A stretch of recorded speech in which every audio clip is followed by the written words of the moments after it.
read to you. So we are going to, so let me read you our scripture verse. And like I said, we are making a large jump. Last week we just covered kind of chapters 1 through 3 and introducing you to the churches in the world and everything. And so we're pretty much going from chapter 4 all the way through chapter 19 or 20. Next week we'll kind of do the return of Jesus, kind of a Jesus versus Satan thing. And then the fourth week of this, we're going to look at what the new heaven, new earth is supposed to look like according to Revelation, and how that equates with what we can do and what we can wait for, and really hope we have. So let me read you this scripture verse, and then I'm going to just give you a visual of what most people who have read Revelation start to experience in their minds after they read something like this. And so this is chapter 5, verse 1 through 5 of Revelation, a letter that John wrote to these 7 churches based upon the vision he got from Jesus. It says, "Then I saw on the right hand of the one seated on the throne a scroll written on the inside and on the back, sealed with 7 seals. And I saw a mighty angel proclaiming with a loud voice, 'Who is worthy to open the scroll and break its seals?' And no one in heaven or on earth or under the earth was able to open the scroll or even look at it. And I began to weep bitterly because no one was found worthy to open the scroll or to look into it. Then one of the elders came and said to me, 'Do not weep, don't worry. See, the Lion of the tribe of Judah, the Root of David, has conquered so that he can open the scroll and its 7 seals.'" This is what people's minds start to wander to.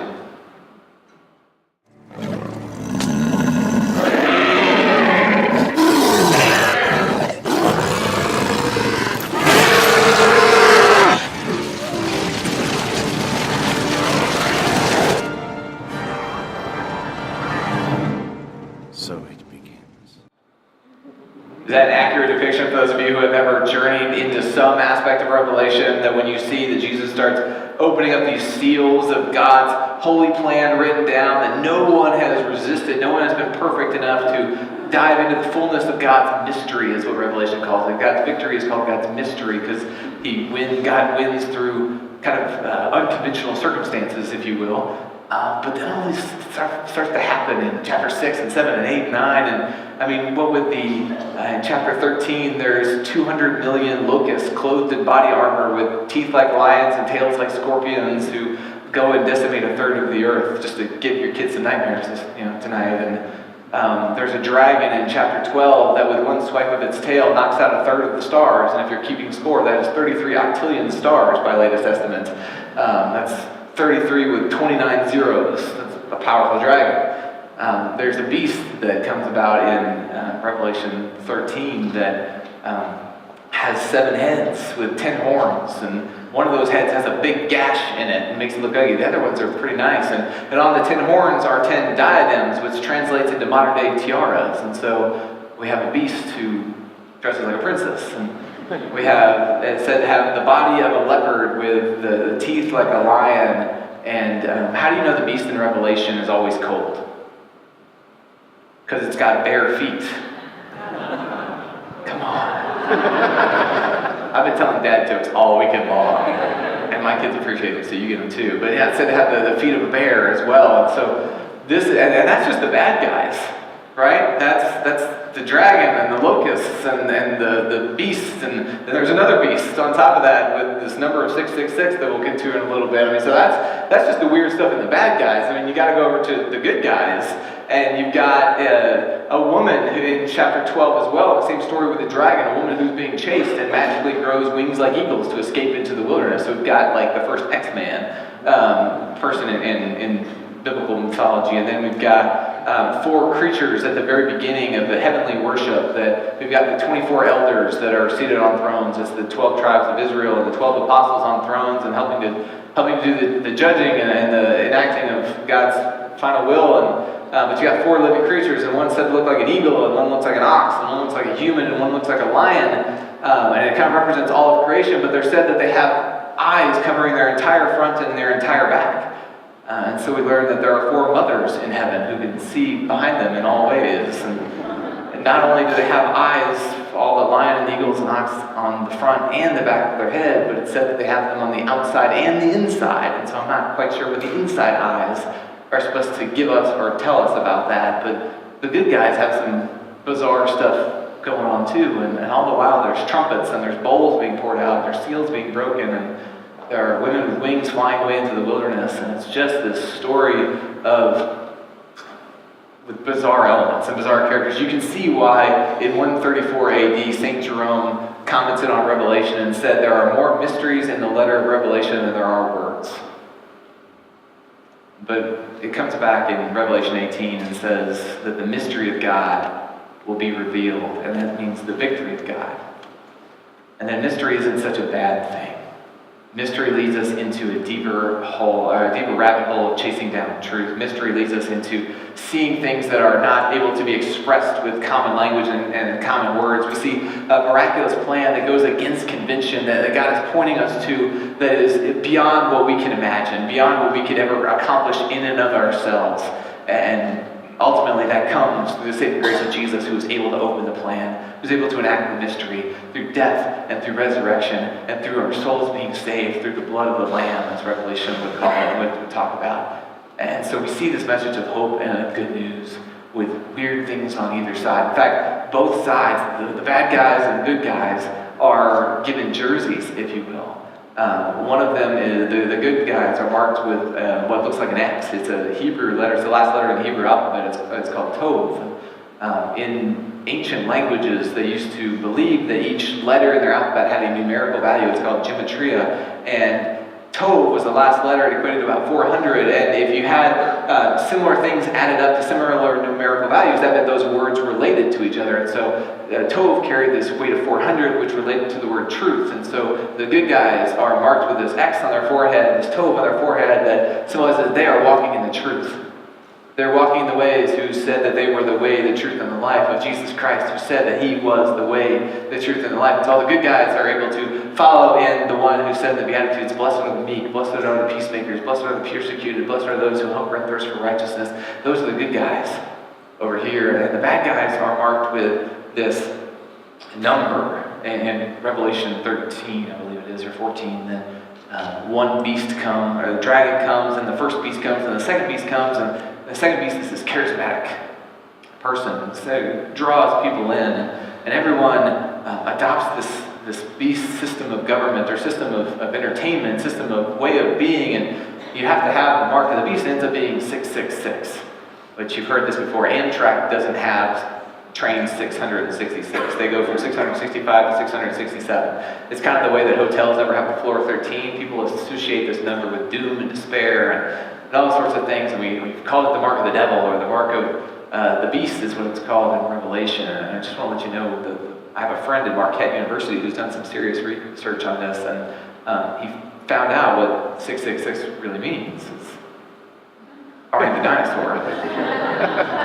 which has attracted all sorts of people into hypnotic songs and other things. If you grew up in Allen, you know the evil that can come from hours and hours of Barney the Dinosaur. But it was really a representation. Eric grew up in Dallas and knew all about Barney. And if you take cute purple dinosaur and then you take the U's, because there's no U in Latin, so you make it a V, and then you take out the ones that aren't Romans numerals. He's basically just showing you how gematria works. And if you know the Super Bowl letters, those are also called Roman numerals if you learn in school. They're not just for the Super Bowl. You associate values with those. You add up the values of what those letters mean. You get 666 for cute purple dinosaur. Well, 666 works the same way in gematria. When you take Greek and Latin words and you transliterate them into Hebrew, which would have been a code for these people who are writing, the best guess that we have for 666, what it really refers to is this guy.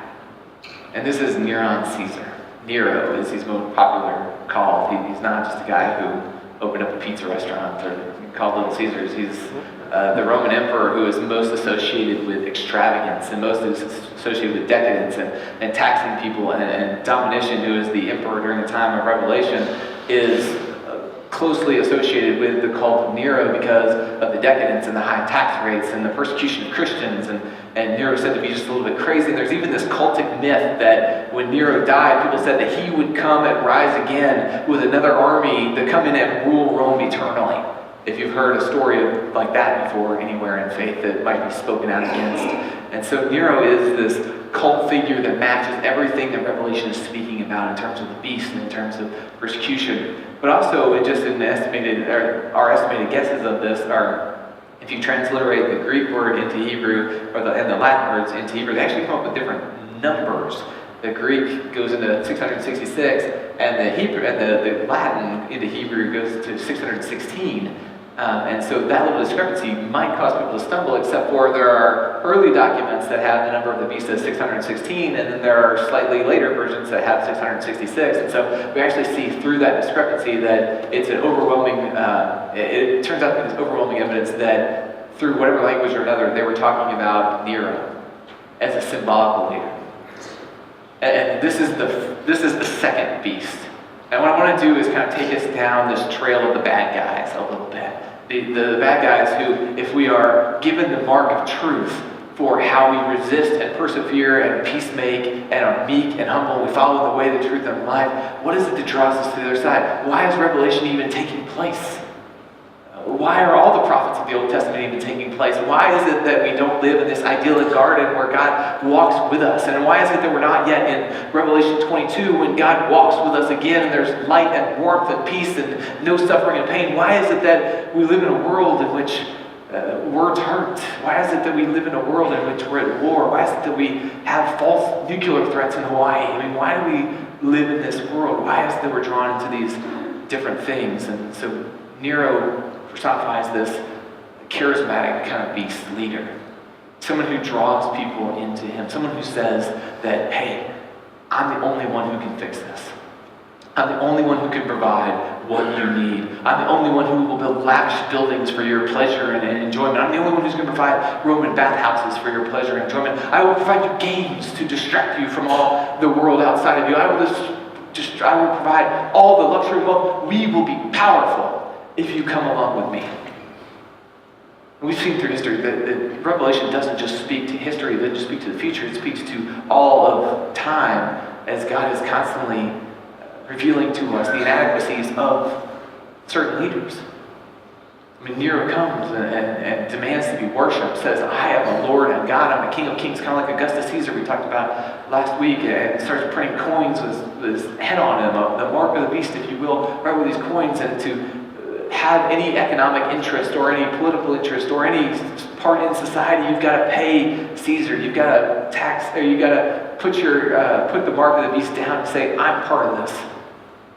I'm going to be part of this system that honors this person over any other things, that relies upon this person over any other things. And you can see why it was problematic, or why the language is problematic for Christians who say that Jesus is Lord of Lords, King of Kings. That when they go just to buy a loaf of bread, they've got to say, Hail Caesar. When they go to school, they stand there in front of the Roman flag, and they have to say, Hail Caesar, Prince of Peace, Lord of Lords, King of Kings. So we've got this charismatic figure, but one of the things I think we need to also say is that just because they're a charismatic figure doesn't mean they're inherently evil. We've got lots of charismatic figures and lots of powerful people in the world who do millions of dollars of good and impact millions of people. And so it's not just one beast. In fact, that beast that is really a figurehead for the first beast, the one that rises out of the depths of the earth and is the personification of all things evil and has the backing of the dragon, which we'll get to in a little bit. But the first beast, and what we see is Rome. Sometimes it's called Babylon or Egypt, which don't carry positive connotations in Scripture either. It's something that's oppressive. It's something that systematically squashes the little people. And what Rome is what Nero is personifying is a larger ethos of Rome.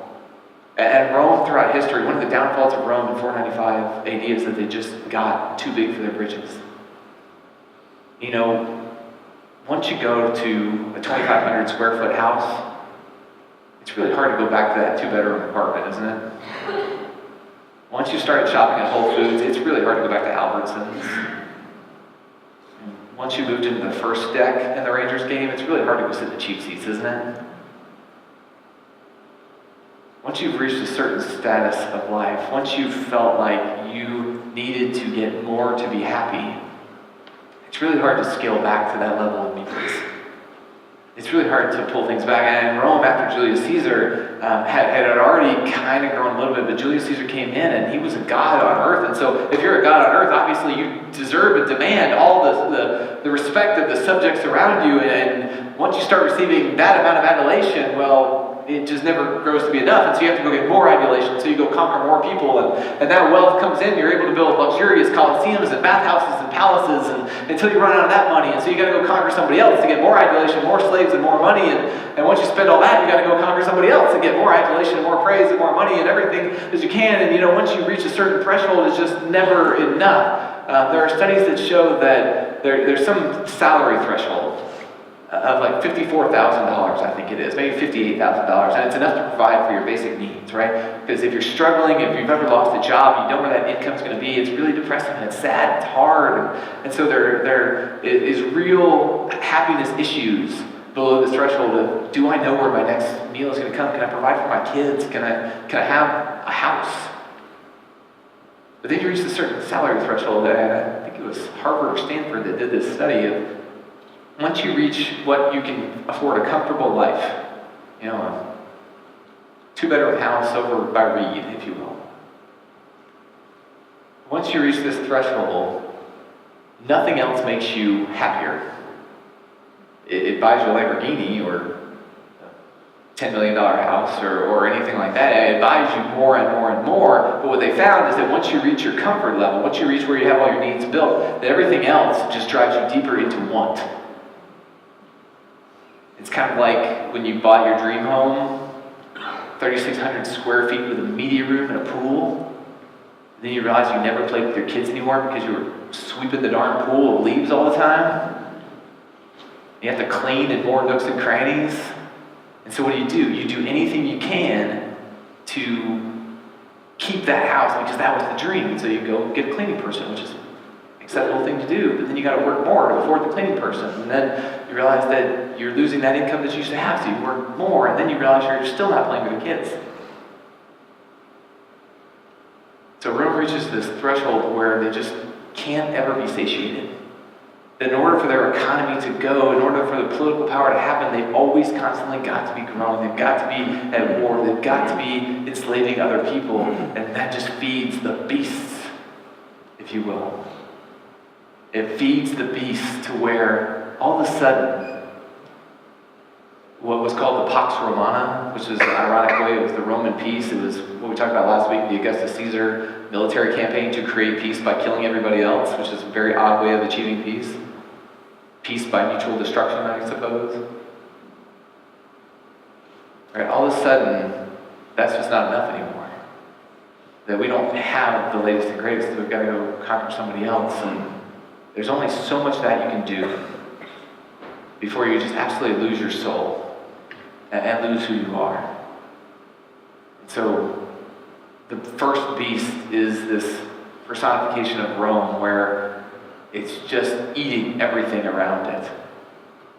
And we've seen this, again, this isn't history and it's not forward thinking, it's all of time. We've seen this in Pol Pot's Cambodia, Hitler's Germany, we've seen it in the British Empire, we've seen it in our own country, the United States. All the good we've done, certainly can take some credit for some of the ill in the world. Because we always want to have more influence, we always want to have expansive. Because somewhere along the way, we heard the most dangerous thing. You deserve it. You ever heard, I don't know if you're listening to Sirius XM radio too much, but if you ever go to normal public radio, like the rest of us, you'll hear this one phrase over and over again. You deserve it. I mentioned Lamborghinis earlier. I heard an ad the other day for the Lamborghini shop up on 75 in Richardson. Come test drive a Lamborghini. You deserve it. None of y'all deserve a Lamborghini. No one deserves a Lamborghini. A Lamborghini is for people who make a lot of money, they've worked hard, they want to drive fast, and they want to have fun. Right? It's a perk. No one deserves a Lamborghini. But over and over again, I've heard things about tricking people into terrible mortgages and bad payday loans and all sorts of things that oppress poor people by saying, you deserve it. You may not have the money for it, but you deserve it, so let's make it happen. And once you hear you deserve it over and over again, you will do anything to get it. Even when God says, the meek shall inherit the earth, even when God says, I'm all you need, everybody else has told you, you deserve it. And you will listen to the powerful people because they have shiny things. And they have power and they have influence. Everything that we dream to be in our pride. And that's where it's not just about the country, it's not just about the city, because the United States, for all any ill we've caused in the world, we've done a lot of altruistic great things in the world too, because we're powerful. It's not just charismatic leaders that bring people down. It's not just powerful countries that bring people down. Those have all done good things.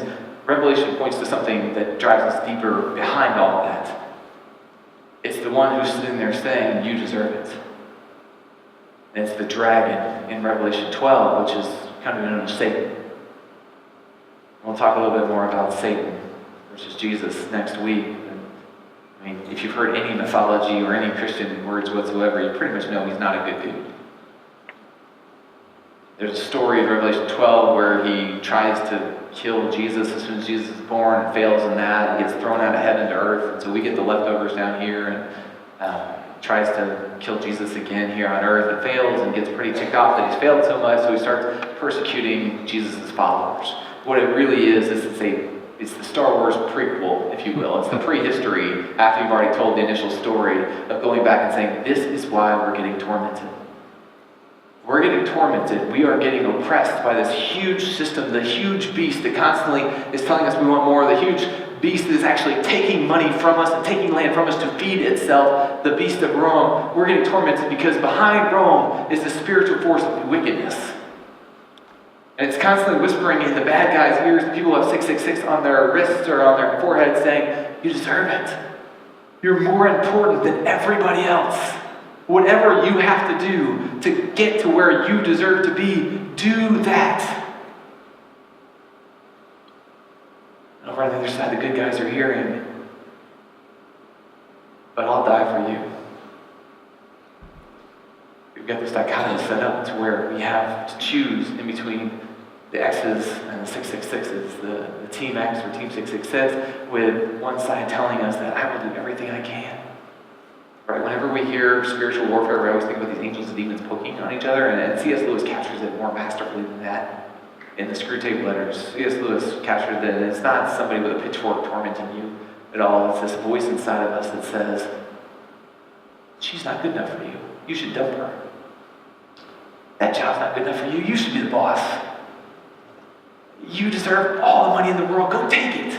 I don't care what you have to do. You are so great. Or the opposite, you're not worth anything. In order to be anything, you've got to take over. You've got to conquer other people. You've got to draw all the wealth in. You're not good enough. These voices that come into our heads that drive us away from the voice that says, I've died for you because you're enough. You're loved. You're created. Just walk in the way that says you're loved and created. Stand fast in that righteousness. One of the things that I found is that it's much easier to offer grace and forgiveness to other people if we're okay with ourselves first. Revelation is the conquering and the encouragement to persist amongst the evils of the voice that say, I'm all you need. We need to be powerful because you deserve it. You know, when you think about the Roman Empire and how vast it got, imagine most of the people who are reading Revelation, or most of the people who are opposed to this, walking around in the Roman Forum or the Colosseum. Shoot, the people walking around India, the British Empire, walking around Iran during the Persian Empire, walking around America sometimes. Will you get to a point when you're that big and that far into pride and greed, would you hear the words of Jesus and you actually start getting offended by him? You hear that, well, Lord, where did we find you? Well, when you were clothing the naked and you were feeding the hungry, that's where I was. But why don't they get a job? You get to a point where you start getting offended by Jesus' words. And if you're offended by Jesus' words, if those don't match with the worldview that you're shaped in, well, it takes something drastic to turn the Titanic around. Jesus actually says that those who wish to save their life will have to lose it. So we've got a good number of people on Team X, Team Tov, Team Truth. But we've got a world that's descending into Team 666. Jesus has been, and Jesus has died, Jesus has resurrected. They've had a whole movement of a church, and we've got a church today, and we're trying to speak truth into the world to say, no, look, there is something better than the way that our world works, the way that we relate to each other, the way the countries relate to each other, the way that we're doing things. There's something better if we'll just drop it all and we'll all subjugate ourselves to the mastery of Jesus Christ, and we'll love each other, and we'll forgive each other, and we'll honor each other as created people. Revelation 18 has this thing, though, that every time God acts in the world in Revelation, it says, but they still didn't repent. They still didn't see. They had war come to their doorstep, and all that they did was retreat more inside of themselves and say, if you're going to attack us, we're going to attack you. Constantly, God is offering grace, and they just won't repent. Another thing I love about C.S. Lewis's comments about some of this stuff is this book called The Great Divorce. In which he says that the gates of hell are locked from the inside by people who can't imagine being outside of it.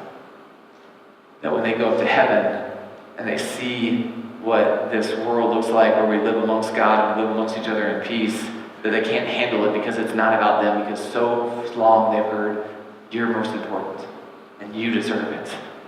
Take it. So C.S. Lewis says the gates of hell are locked from the inside, and Jesus holds the key. And so in fact the gates are swung wide open for anybody on Team 66 to come through. Those of you who are parents know that, well, obviously we're parents and we're smarter than our kids in every which way. We have all the wisdom in the world. There are kids who are shaking their heads right now. Sometimes you try and you speak love, you speak grace, and you try and teach, you try and guide, and you try and explain, and it just doesn't work. Timeout comes into play. Taking the phone comes out of the way. This is where I look at the bowls pouring out, and God's judgment activity in Revelation is that it's not spiteful. There's a wake-up about it. Because if you've got something so drastic as Rome, something so large as the system of Rome, in which it's so large and so powerful that we can actually look at that country, that system, and say, that's way more powerful than anything God can do. And it doesn't come out of our words, but it comes out of our bank accounts, it comes out of our schedules, and it comes out of what we are offended by. That is so much more important than what God has to offer. Well, if we've already descended into that place, it's going to take something pretty drastic to turn us around.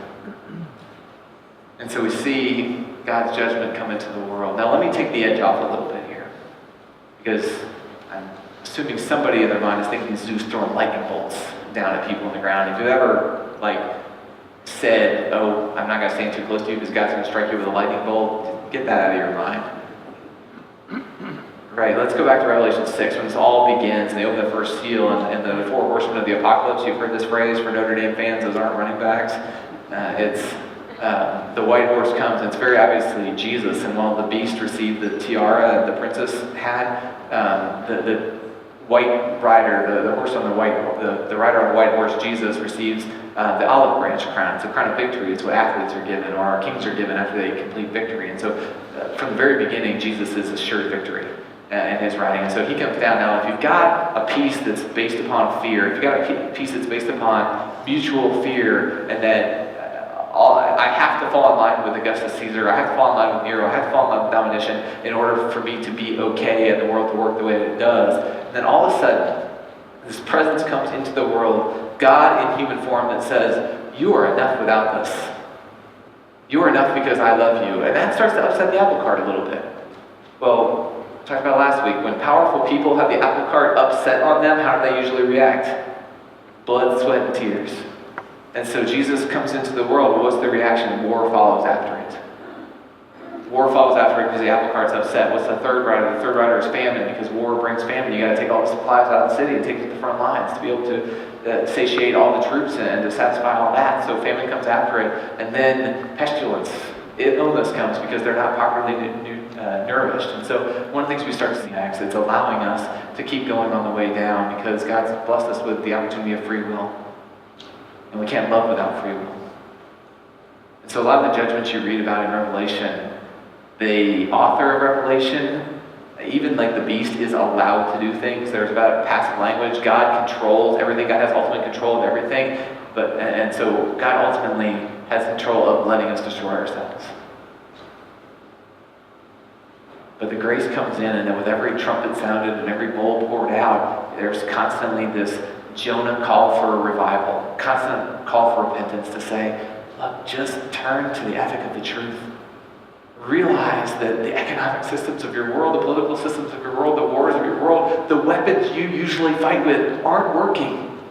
You fight with swords, and then the other person brings swords, and everybody's dead. It just doesn't work. Instead, use these weapons called righteousness and peace and forgiveness and grace and mercy and love. Use those weapons of persistence and perseverance in the full faith that God is moving on to something good. And that peace and perseverance and patience and righteousness will outlast any system of evil, because God is behind those. The other edge I'll take off in terms of grace is when you start looking at the numbers. So that swarm of 200 million locusts that comes in and destroys a third of the crops in the world, a third of the people of the world, whatever. You'll notice that a lot of fractions are used. There's a third, there's a fourth, there's 1,000 years, there's 3.5 years, there's 1,262 days, there's 1,260 days, 4 months. There's all these very limited time frames. And one of the things that Revelation is pointing out is that none of them are forever. That even though God's letting us destroy ourselves, or that God is sometimes actively putting that destruction into the world, that it's very limited. It's a third, it's a fourth, it's contained, it's a wake-up call. It's a call to say, come on guys, get your stuff together. Know that what you're doing is destroying yourselves, and get on the other team. And so there's that level where God is limiting the pain, because with God there's always a remnant. Noah's Ark, there's Noah and his family. The exile, there's people left behind. There's always hope, there's always promise, even in the midst of hard times. Then you look at where you've heard the number 144,000 before. 144,000 is supposed to be the people who received the mark of the Tov, really. It's supposed to be T-Max. Well, in the time of Revelation, the 144,000 is followed very shortly after with, this is 12,000 from the different tribes of Israel. And so this is kind of the keeping up of the covenant of Israel. Well, the time of Revelation, the population of Jerusalem is around 70,000. And so you've got the major city of Jerusalem with only 70,000. That leaves a lot of room to get up to 144,000. The number is not meant to be a literal, there are only 144,000 people who go up to heaven ever in existence, as like Jehovah's Witnesses would claim. The number is meant to be this overwhelming number of, there's a lot of room in here.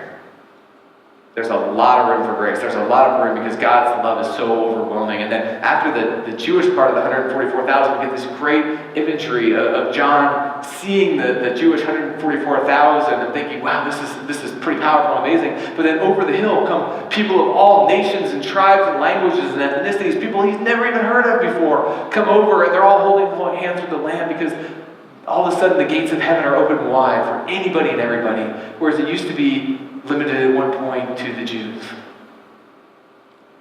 That Christ has done something new in the world. Christ has flung open the doors, and people have chosen T-Max. They found truth in the world. It's good news in the midst of all of this weird, bizarre tribulation, that there is an open door for anybody and everybody, and that all we need to do is let Jesus do his thing. Let Jesus fight the battles. Let Jesus go to work and be patient and persist, and that we fight through the method of faith.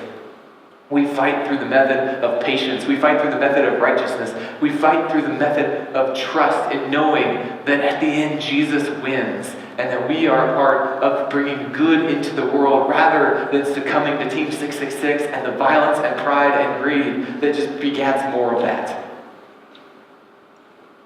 All the weird stuff in Revelation boils down to that choice. All the weird stuff boils down to us looking in the mirror and saying, how crazy are we really? And I don't want you to answer that about me, if you would be so kind. You're looking in the mirror, how crazy am I? How much do I hate the life I have right now because I'm pursuing too much? How unhappy am I right now because I have a grudge against somebody? How crazy am I to not love somebody else? How deep into the systems of Nero and Rome am I, where the teachings of Jesus actually offend me? The choice is to look in the mirror and choose to continue in the craziness, or choose truth and stand in that truth when everybody else says that truth isn't real, when everybody else says that truth is actually crazy, when everybody else says that truth is destructive, when everybody else says the truth is a lie, to stand in that truth and know that God is coming. To stand in that truth and know that God is winning. To stand in that truth and know that the truth we bring actually makes the world less crazy and more righteous. Even when it looks like small steps. Because in the end we see, we'll get to next week and the week after, that all those small steps lead to something great. Something that our imagination can't even consider. And so we're called to trust. Called to stand firm. Called to be righteous. In the midst of the crazy. So what team are we going to choose? We got Team X and Team Truth. It seems like the more popular team. Team 666. Which team are we going to choose? Let's pray. Gracious God, with so many voices around us in our head, TV, through radio, through friends, through school, through work, bank accounts, through everything that we are bombarded with every day, with these voices that come from somewhere that says we deserve all of this. Lord, help us hear the one voice that tells us we deserve love. Help your voice be loudest in our heads that says we deserve grace and that we deserve peace, not because we've earned it, but because you said that we deserve it. That we deserve it because you love us so much that we need it. Lord, help us to continuously run to truth and to spot truth and to uplift truth and to be a part of truth, to be a part of the way of Jesus, even if it seems offensive at some point, even if it seems crazy at some point, even if it seems against the grain at some point. Lord, give us the fortitude to be strong. So ultimately one day, we'll receive that world in which there's no need to be strong anymore. Because there is no pain. There is no suffering. There is no sickness. But there is only us and only you. And it's in your Son's name that we ask all this. And that we persevere. Amen.